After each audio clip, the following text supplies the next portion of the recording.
Kaya tuloy-tuloy po, minandadago lang po tayo sa ating pag-aaral, pakikinig, na banal na salita na ating pinakamahal. Kaya handa po natin ating mga pakinig, mga minamahal, praise God, at bilang pagbibigay galang sa banal na salita ng ating pinakamahal na Panginoon Jesus. Tayo muna po, minamahal, panandali po tumayo, na mahal, at akin na binibigay buong pagkakataon sa ating beloved ordained preacher, Boy Kaluya. Amen. Praise God.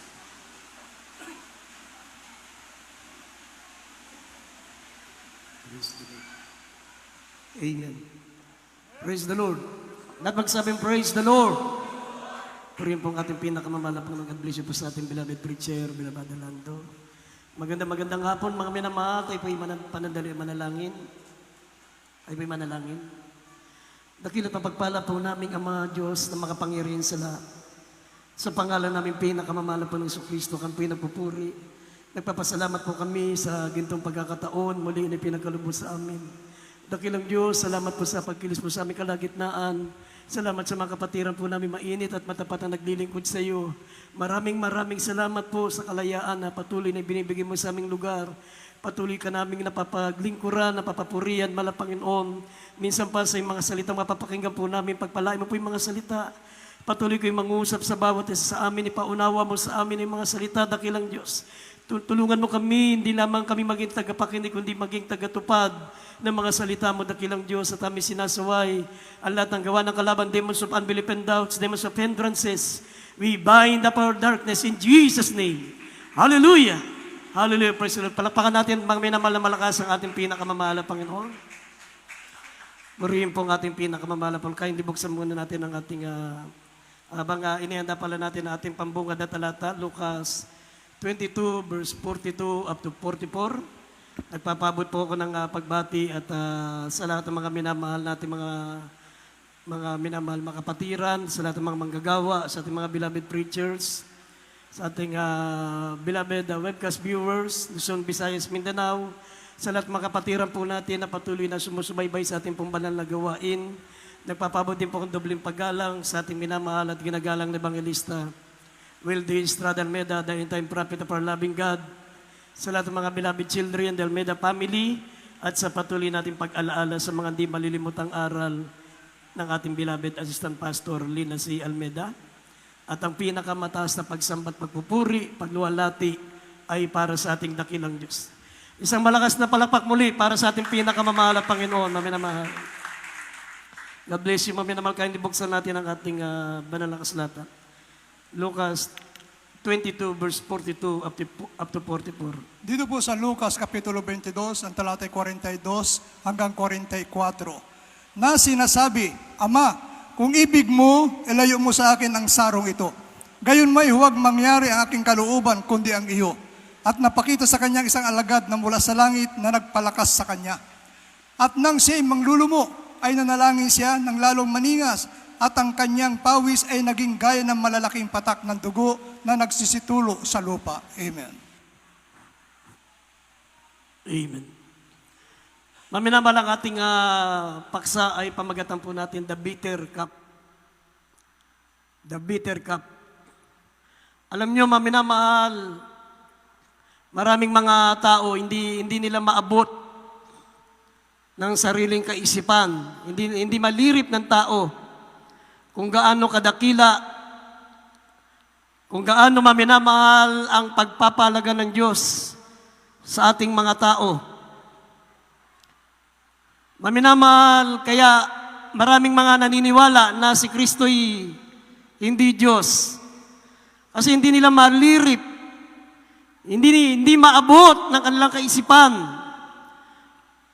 kung paano nagawa ng Diyos, maminamahal, na siya ay bumaba sa mundo. Maging katulad natin, maminamahal, nag-anyong tao, kung ano'y nararamdaman ng tao, maminamahal, nanghihina, umiiyak, nasasaktan, nahihirapan, nagugutom, napapagod, at higit sa lahat namamatay. Ito ay dinanas ng ating pinakamamahal na Panginoong Kristo. Kaya maraming hindi naniniwala na si Kristo'y Diyos, hindi sila makapaniwala na kayang gawin ng Diyos yung ganun. Amen? Kaya maraming naniniwala na si Kristo'y hindi Diyos. Kasi hindi maabot ng isip nila, hindi malirip ng kanilang kaisipan. Paano magagawa ng isang napakalaking Diyos? Diyos na dakila.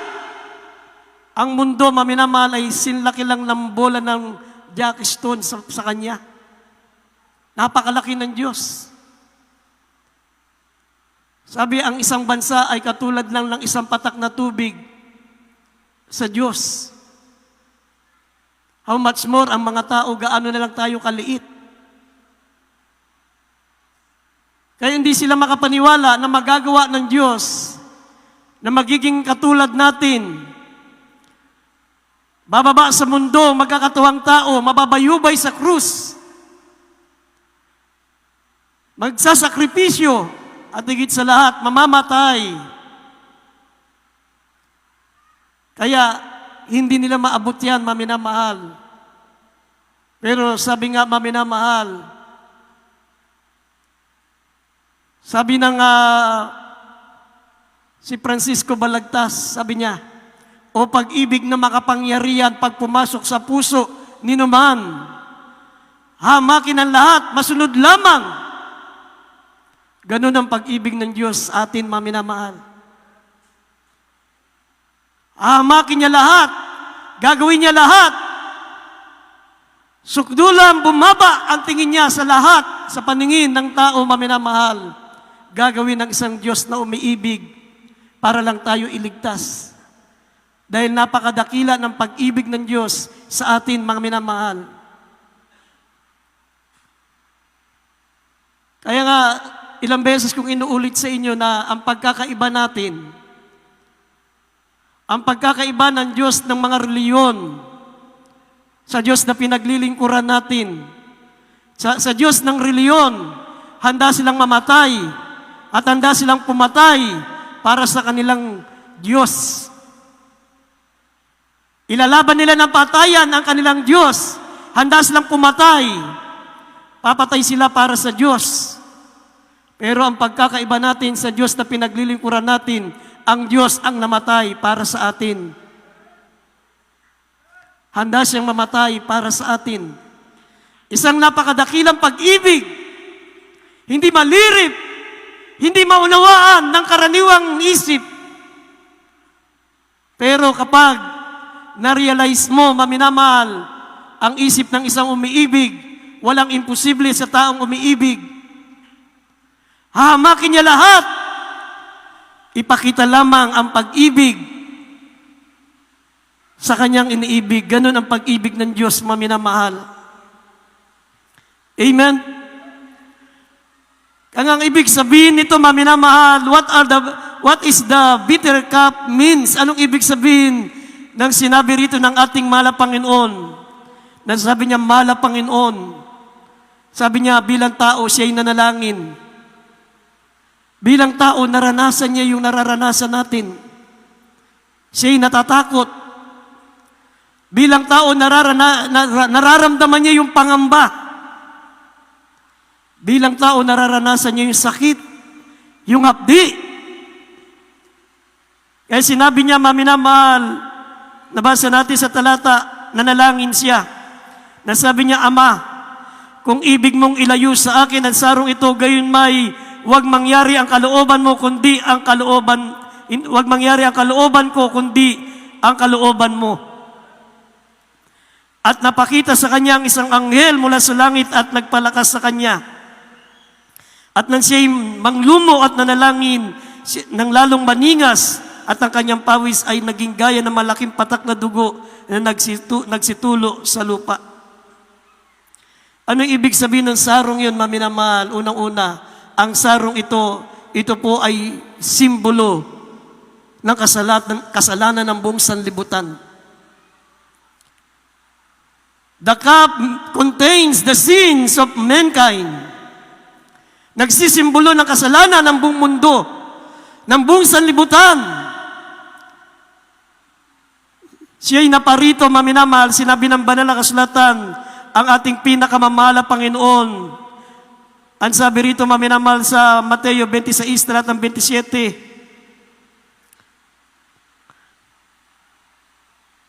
sapagkat ito ang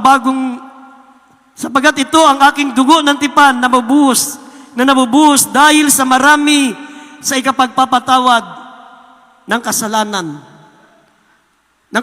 ng buong mundo. Naparito ang ating mahal na Panginoon, maminamahal, para iligtas ang sangkatauhan, ang lahat ng tao.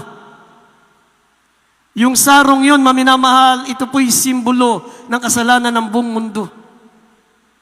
Noon pa man, sinabi niya na, maminamahal, kung mabasa natin ang Psalms 8, verse 4 and verse 5, sinabi ni David, maminamahal, hindi pa nangyayari ito, maminamahal, yung pagkakatawan tao ng Diyos. Sinabi niya, o sino ang tao upang iyong alalahanin? O ang anak ng tao upang iyong dalawin siya? Sapagkat iyong ginawa siyang kaunting mababa lamang kaysa sa Diyos at pinaputungan mo siya ng kalulatian at karangalan. Hindi pa nagkatawang tao ang Diyos, maminamahal, sinabi na ni David sa kanyang salmo. Sinabi niya, o ano ang tao pang siya iyong alalahanin na siya'y dinalaw mo? Ibig sabihin, ang Diyos dumalaw sa atin. Nagkatawang tao ang Diyos. Amen? Sa lahat ng nilikha ng Diyos, sa lahat ng nilalang, ang tao po ang pinaka-espesyal sa Diyos. Sabi, ginawa tayong mababa lang ng konti sa kalwalatian ng Diyos. Kung ano yung anyo natin, maminamahal, yun ang anyo ng Diyos. Mababa lang ng konti ang kalwalatian natin sa Diyos. Ginawa tayong kamanga-manga, kagilagilalas. Tayo ang pinaka-espesyal na ginawa ng ating mahal na Panginoon. Kaya sinabi ni David, ano ang anak ng tao pang iyong alalahanin na siya'y dinalaw mo? Siya'y nagkatawang tao, maminamahal.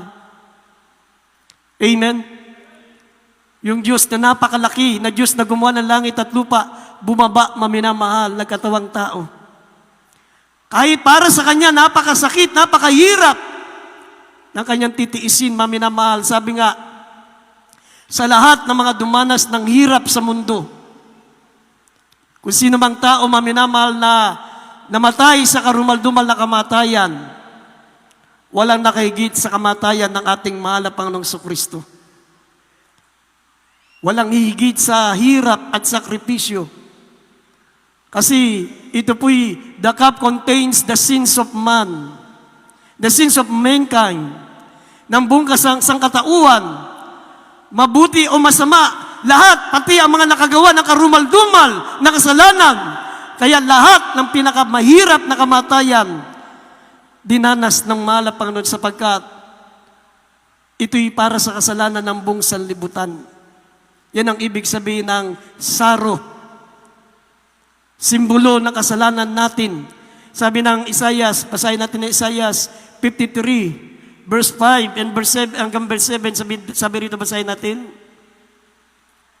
Dito po sa Isaiah, chapter 53, verse 5 up to 7. Ngunit siya'y nasugatan dahil sa ating mga kasalanan, pagsalangsang. Siya'y nabugbog dahil sa ating mga kasamaan. Ang parusa ng tungkol sa ating kapayapaan ay nasa Kanya, at sa pamagitan ng Kanyang mga latay ay nagsigaling tayo. Tayong lahat na gaya ng mga tupa ay naligaw. Tayo ay tumungo bawat isa sa Kanyang sariling daan, at ipinasan sa Kanyang ng Panginoon ang kasamaan nating lahat.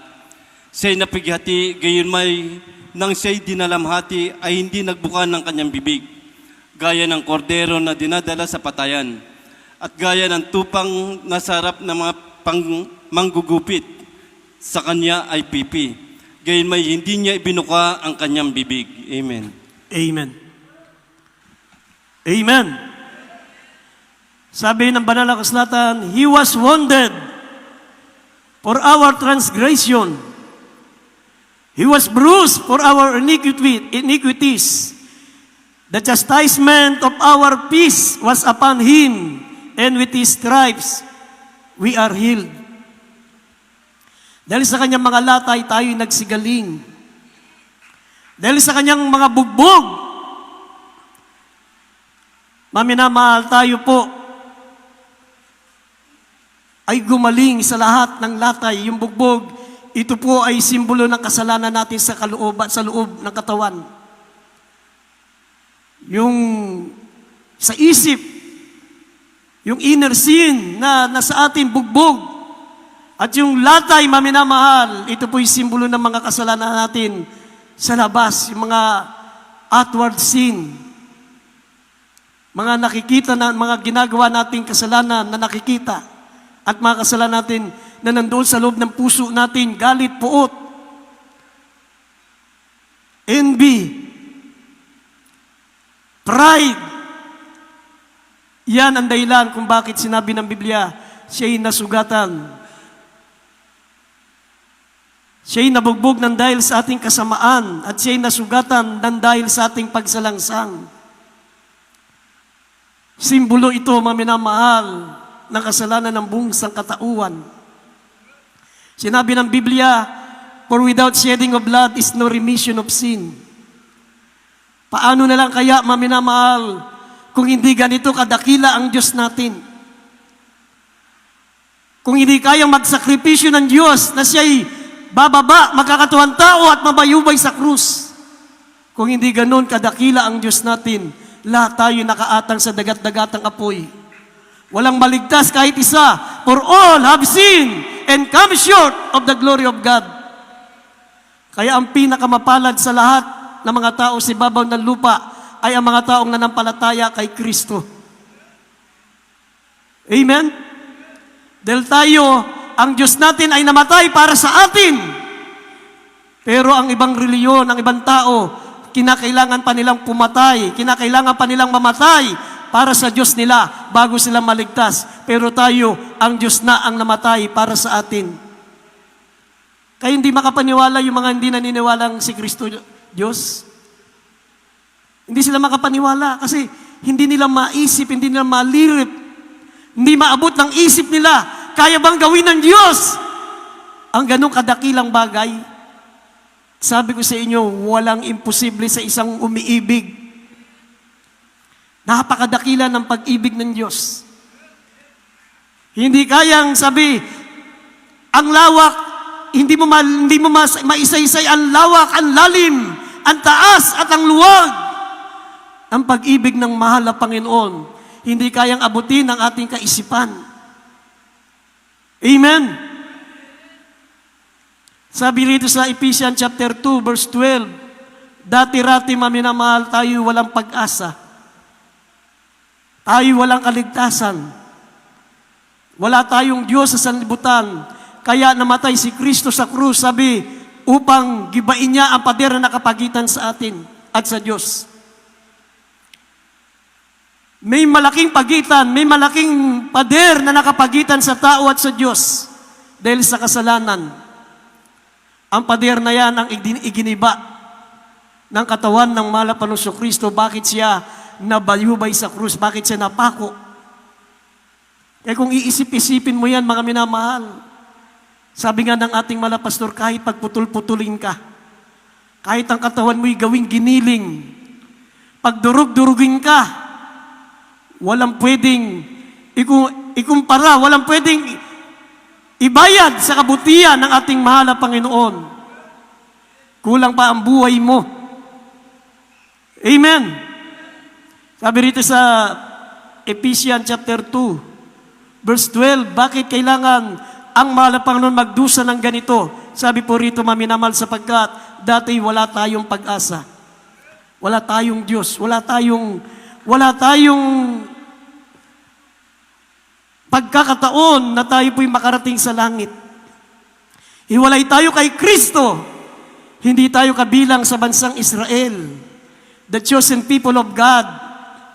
Ang Israel lang ang pinili ng Diyos, ngunit dahil sa kamatayan ni Kristo sa krus, lahat tayo, mga minamahal, ay naging nagkaroon ng relasyon sa Diyos, naging kabilang sa lipi ni Abraham at tagapagmana ng Diyos ng kanyang pangako sa langit. Basahin natin ang Ephesians 2:12 hanggang 16. Dito po sa Efeso Kapitulo 2, talatang 12 hanggang 16. Na kayo ng panahong yaon ay mga hiwalay kay Kristo na mga di kabilang sa bansa ng Israel at mga taga-ibang lupa tungkol sa mga tipan ng pangako na walang pag-asa at walang Diyos sa sanlibutan. Datapot ngayon, kay Kristo Jesus kayo na noong panahon ay nalalayo ay inilapit sa dugo ni Kristo, sapagkat siya ang ating kapayapaan na kanyang pinag-isa ang dalawa at iginiba ang pader na nasa gitna na nagpapahiwalay, na inalis ang pagkakaalit at sa pamamagitan ng kanyang laman, kahit kautusan na may mga batas at ang palatuntunan, upang sa dalawa ay lalangin sa kanyang sarili ang isang taong bago. Sa ganito'y ginagawa ang kapayapaan. 16. At upang papagkasunduin silang dalawa sa isang katawan sa Diyos, sa pamamagitan ng krus na sa kanya'y pinatay ang pagkakaalit. Amen. Amen. Amen. Na dati, mga minamahal, tayo po'y walang pag-asa. Imagine, pag nabuhay kang walang pag-asa, parang ayaw mo nang mabuhay. Hiwalay ka kay Kristo. Kahit lumakad ka mula sa pintuan hanggang sa altar, mananatiling hiwalay ka kay Kristo. Wala kang Diyos. Kahit may Diyos ka nakasabit sa iyong dibdib, may Diyos ka sa iyong altar, marami kang pinupuntahang simbahan, wala ka pa rin Diyos. Sabi ng Biblia, wala tayong Diyos sa sanlibutan. Pero dahil sa kamatayan ni Kristo, dahil siya'y nabayubay sa krus, mga minamahal, sabi, winasak niya ang pader na nakapagitan sa atin. Ang pader na yung pader, mga minamahal, na simbolo ng alitan ng Diyos at ng tao, giniba ng mahal na Panginoon dahil sa kanyang kamatayan sa krus. Ngayon, isa ka ng Kristiyano, isa ka ng anak ng Diyos, may pag-asa, may kaligtasan, may Diyos at may buhay na walang hanggan. Kaya ang tinutukoy na saro na nabasa natin, simbolo ito, mga minamahal, ng kamatayan ni Kristo. The cup would take the life of Christ. Namatay siya, mga minamahal, para iligtas tayo sa kamatayan. Amen. Sinabi ng Biblia, ipinagtatagubili ng Diyos ang kanyang pag-ibig sa atin nung tayo'y mga makasalanan pa. Si Kristo'y namatay nang dahil sa atin. Amen. Kaya sa taong umiibig, sa Diyos na umiibig, kaya niyang gawin, maminamahal, walang imposible sa Kanya. Kahit sabihin na siya, maminamahal, ay hindi totoong Diyos. Ang paniwala ng mga taong di naniniwala si Kristo Diyos, dahil ang Diyos daw, ang tao daw, hindi pwedeng maging Diyos. At ang Diyos, hindi daw pwedeng maging tao. Sinagsabi, sa Diyos, walang imposible. Nakasulat sa Biblia, God was manifest in the flesh. Amen. Sabi rito sa Romans chapter 8, verse 32, the cup represented the justice and the mercy of God. Ang sarong ito ay nagre-represent, maminamahal, ng hustisya at ng kahabagan ng Diyos. Hustisya, justice, sapagkat maminamahal ang Diyos, hindi siya kumukonsinti sa kasalanan. Siya ay tapat na Diyos, siya ay tapat na hukom. Ang ating Diyos, maminamahal, ay just. The God of justice. Hindi siya konsentidor sa kasalanan, maminamahal. Kung ano ang kabayaran ng kasalanan, ito'y kailangan pagbayaran ng kamatayan. For the wages of sin is death, but the gift of God is eternal life. Kaya ang kamatayan ni Kristo, maminamahal, ito po'y pagpapahayag ng kahabagan at ng hustisya ng Diyos. Justice and mercy, sabi ng Romans 8:32. Hindi niya ipinagkait ang kanyang anak para iligtas tayo sa kasalanan, sapagkat ang kabayaran ng kasalanan ay kamatayan. Siya na ang namatay para sa atin. Hindi niya pwedeng konsintihin ang kasalanan. Kailangan may magbayad sa kasalanan. Ang kamatayan ni Kristo, ito po ay simbolo ng hustisya. Kailangang may mamatay sa kasalanan sapagkat ang kabayaran ng kasalanan ay kamatayan. Ngunit ang kamatayan ni Kristo ay simbolo rin ng kahabagan ng Diyos sapagkat imbis na tayo po ang dapat mamatay, inako niya ang ating kamatayan. Siya na ang namatay para sa atin. The justice and mercy of God. Isang dakilang pag-ibig, hindi kayang unawain. Hindi kayang, sabi nga, kahit gaano karaming tula, hindi kayang isa-isay ang pag-ibig ng mahal na Panginoon. Kahit gaano karaming awit, hindi kayang ipahayag ang pag-ibig ng ating dakilang Diyos. Humihingi ng hustisya ang kasalanan. For the wages of sin is death. Pero ibinigay ng mahal na Panginoon ang hustisya. Siya na mismo ang namatay para sa atin. Binayaran niya ang kasalanan natin. Sabi rito Romans chapter 8 verse 32. Mamaya sunod natin Exodus 34 verse 6 and verse 7. Dito po sa Roma, chapter 8, verse 32, siya na hindi ipinagkait ang kanyang sariling anak, kundi ibinigay dahil sa ating lahat. Bakit hindi naman ibibigay sa atin ng walang bayad ang lahat ng mga bagay? Amen. Sa Exodo Kapitulo 34, talata 6 hanggang 7. At ang Panginoon nagdaan sa harap niya na itinanyag ang Panginoon Diyos na puspos ng kahabagan at mapagkaloob, banayad sa pagkagalit at sagana sa kaawaan at katotohanan. 7. Na gumagamit ng kaawaan sa libo-libo, na nagpapatawad ng kasamaan at ng pagsalangsang at ng kasalanan, at sa anumang paraan na hindi ariing walang sala ang salarin, na dinadalaw ang kasamaan ng mga ama sa mga anak at sa mga anak ng mga ama ng anak hanggang sa ikatlo at ikaapat na salin. Amen. Amen. Amen. Sabi ng Biblia, the cup represented the justice and the mercy of God. Sabi nabasa natin, hindi aariing walang sala ang salarin. Dahil ang Diyos, hindi siya nagkukonsinti ng kasalanan. Hindi aariing walang sala ang salarin na dinadalaw ang kasamaan ng Ama sa mga anak at sa mga anak ng mga anak hanggang sa ikatlo, hanggang ikaapat na saling lahi.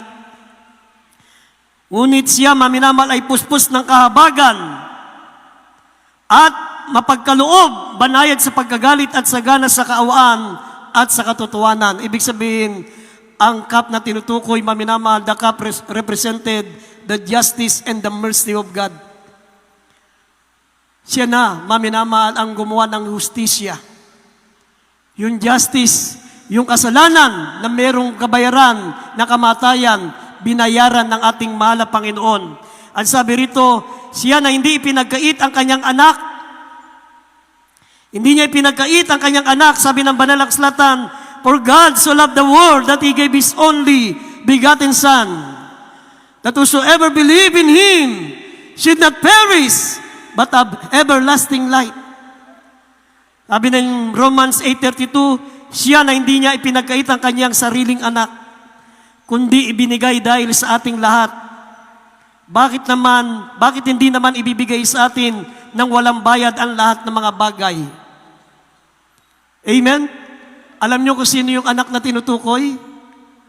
Alam niyo kung sino yung anak na tinutukoy? Siya na hindi ipinagkait ang kanyang sariling anak, kundi ibinigay dahil sa atin. Mabasa niyo, maminamahal, sa Tito 2:13 at 14, mabasa niyo yung anak na tinutukoy, siya rin mismo pala, ang Diyos din pala yun. Ang Diyos ay nagkatawan tao. God was manifest in the flesh. Sabi diyan, looking for the blessed hope, the glorious appearing of our great God and Savior, Jesus Christ. The God and Savior, Jesus Christ, na siya yung sabi niya, na kanyang ibinigay ang kanyang sarili. Ha? Sabi na siyang nagbigay ng kanyang sarili dahil sa atin upang tayo'y matubos niya sa lahat ng ating kasamaan at malinis niya sa kanyang sarili ng bayang masikap sa mabubuting gawa. Ibig sabihin yung Diyos, sabi, yung anak na tinutukoy, binigay ng Diyos ang kanyang bugtong na anak, hindi niya ipinagkait ang kanyang anak, sabi, siya rin yun. Ibinigay niya ang kanyang sarili. Kaya God was manifest in the flesh. Amen. Para ipahayag ang hustisya at ang kahabagan ng ating mahal na Panginoon. Ang kahabagan, mga minamahal, dahil siya na ang umako ng ating kasalanan, siya na ang namatay para sa atin kasi kung sa atin mangyari yung kamatayan ng mahal na Panginoon sa Kristo, hindi natin makakayanan. Kung ikaw ang dumanas ng hirap na dinanas ng mahal na Panginoon, yung bago ka ipako sa krus, ikaw ay bubugbugin. Ilagay sa ulo mo yung koronang krus, ay koronang tinik. Inilagay sa kanyang ulo, tumagos sa kanyang mata, lumuwa yung kanyang mata. Tapos habang hinahambalo siya, maminamalabang nilalatigo, sumasama ang kanyang laman. Bago siya naipako sa krus, maminamahal, nagmistulang basahan na siya, nagula-gulanit. Sabi ng Isaiah 52 verse 14, mga minamahal, hindi na makilala kung tao. Kasi yung mga lumalatigo, yung dumadantay sa kanyang mga latigo, pag ginila, maminamahal ng Roman soldier, sumasama ang kanyang laman. Kaya nung siya nakabayubay na sa krus, sabi, hindi na makilala kung tao. Parang isang basahan na gula-gulanit. Yun, mga minamahal, kaya siya na ang nagkatawan tao dahil alam niya, hindi natin matitiis. Hindi natin makakaya ang paghihirap na dinanas ng mahal na Panginoon. Kaya nga, the cup represented the justice and the mercy of God.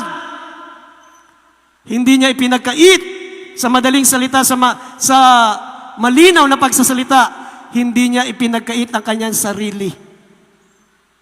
Amen? Yung nakasulat sa Roma 8:32, hindi niya ipinagkait ang kanyang anak,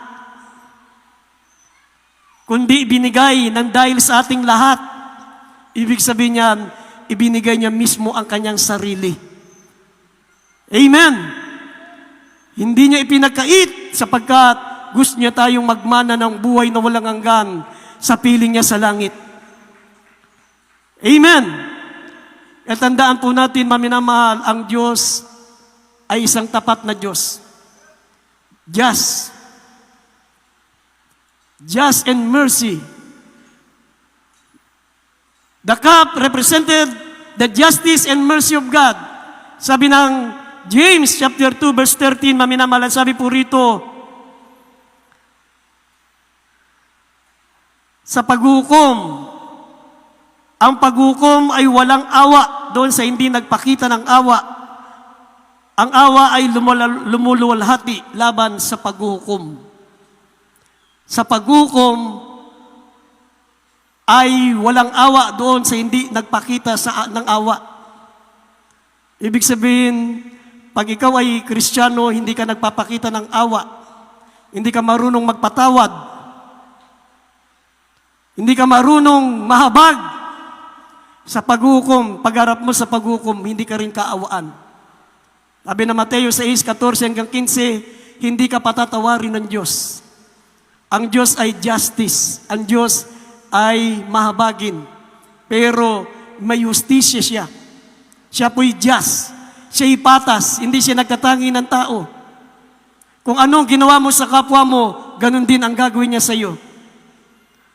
Ang paghukom ay walang awa sa mga taong di nagpakita ng awa. Pag hindi ka naawa sa kapwa mo, hindi ka marunong magpatawad. Sabi na Mateo 6:14 hanggang 15, hindi ka rin patawarin ng Diyos.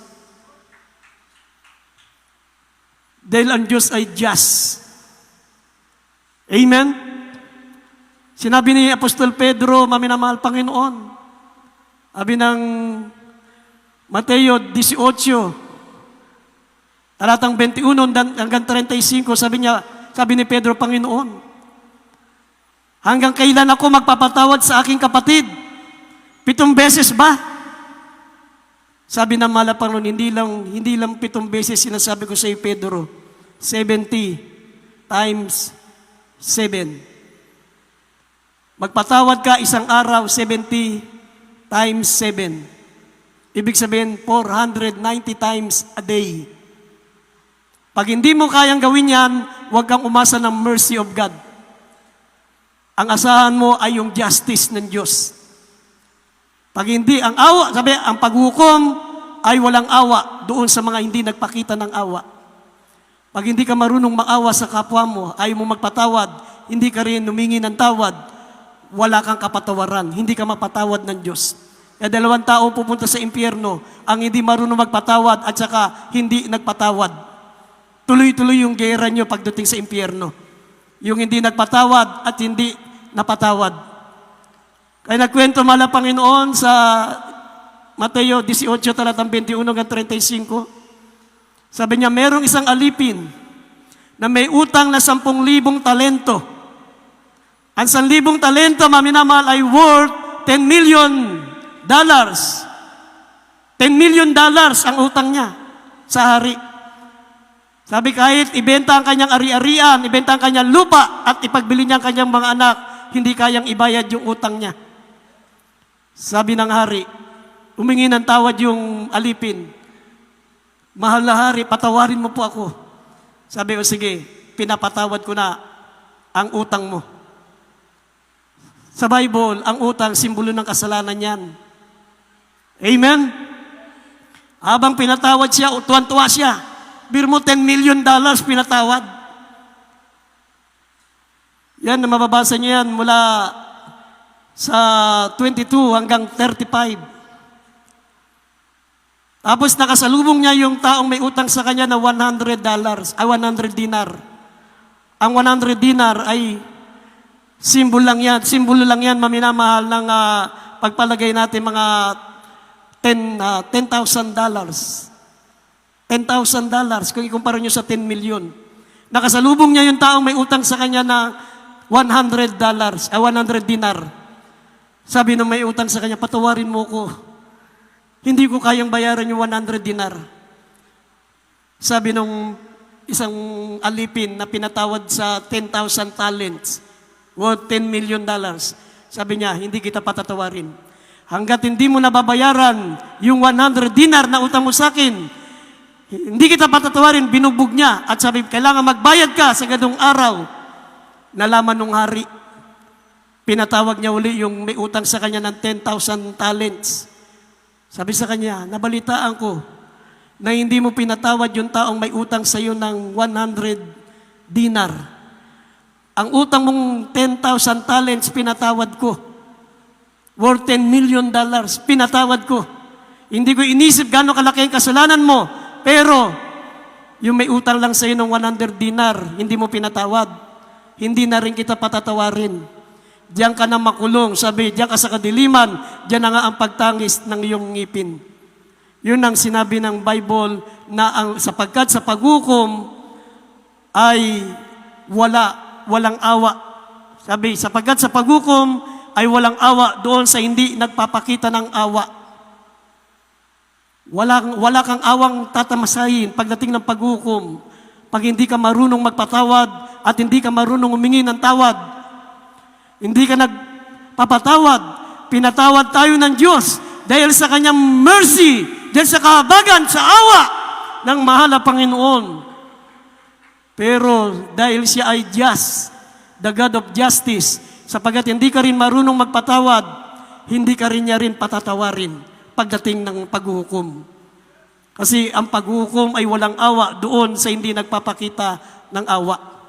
Kaya ang mensahe ng kamatayan ni Kristo ay pagpapatawad. Amen! Pag hindi ka marunong magpatawad, huwag kang umasang patatawarin ng Diyos. At kung walang kapatawaran, ay walang kaligtasan. Without shedding of blood is no remission of sin. Kung wala tayong kapatawaran, wala rin tayong kaligtasan sapagkat mga minamahal, walang makapapasok sa langit na makasalanan. Ang langit ay banal. At ang mga pupunta doon na naging banal ay mga taong napatawad. Hindi sila perpekto, hindi sila matuwid, pero sila'y pinatawad sa kasalanan, kaya nakarating sa langit. Sinabi ng Biblia, "For by grace we save, not our works." Naligtas tayo sa biyaya sa pamagitan ng ating pananampalataya, hindi sa ating mga ginawa, upang walang sinumang magmalaki. Amen? Wala tayong dapat ipagmalaki sa Diyos. Pag sinabi ng Diyos, magpatawad ka, magpatawad ka. Amen? Huwag mo nang ipagmalaki kung sino may kasalanan sa inyo. Ang importante, magpatawad at humingi ng tawad. Ang malahigit na mapapalapit sa Diyos, yung unang umaamin sila'y may kasalanan. Amen? Sa Diyos, ang pinakamatuwid sa harapan ng Diyos, yung unang umamin na siya'y makasalanan. Pero sabi ng Jeremias 2:35, pag sinabi mong wala kang kasalanan, kaya hinihintay mo pang humingi ng tawad yung kapwa mo, pag sinabi mong wala kang kasalanan, lalo kang parurusahan ng Diyos. Nasa Jeremias 2, verse 35. Basahin natin ulit ang talata.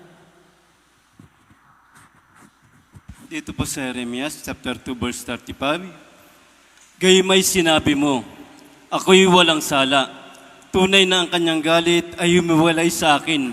Narito, hatulang kita, sapagkat iyong sinabi, hindi ako nagkasala. Amen. Amen. Amen! Anong aral yan, maminamahal?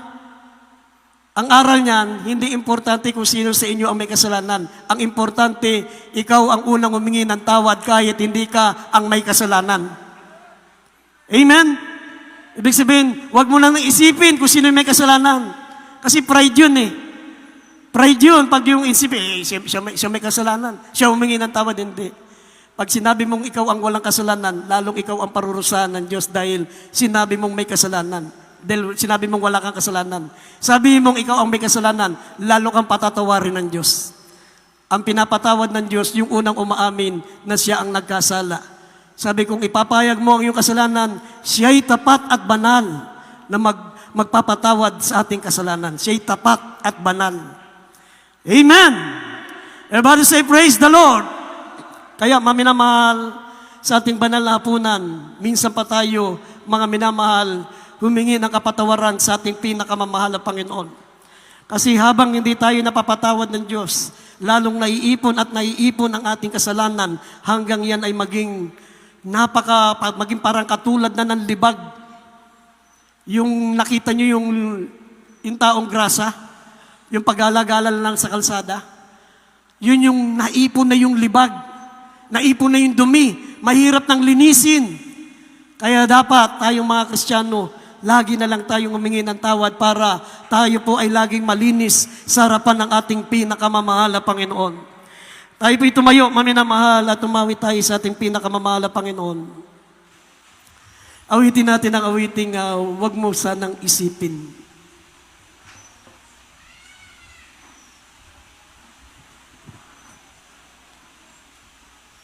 Habang inaawit natin ito, mga minamahal, muni-munihin natin ang banal na salita ng Diyos. Mga minamahal, ang salita ng Diyos, hindi ito katulad ng mga soap opera na nililibang lang natin ang ating sarili para makalimot sa problema. Ang salita ng Diyos ay hindi katulad ng dyaryo na pwede kang maniwala at pwede kang hindi maniwala. Ang salita ng Diyos ay tapat at tunay. Sabi ng Biblia, sa nagtatakwil ng kanyang salita, sa pagdating ng paghukom, ang mga salita ko ang siyang hahatol sa kanya. Kaya huwag tayo maging tagapakinig lamang, maging tagatupad ng salita ng ating mahal na Panginoon. Habang inaawit natin ang awiting ito, maminamahal, huwag mo sanang isipin. Tandaan natin, napakadakila ng Diyos. Sino ang Diyos? Sino ang katulad ng ating Diyos na handang mamatay para sa atin? Ang Diyos nila, maminamahal, sila ang dapat mamatay para sa Diyos nila, pero tayo, ang Diyos natin ang namatay para sa atin. Tayo umawit.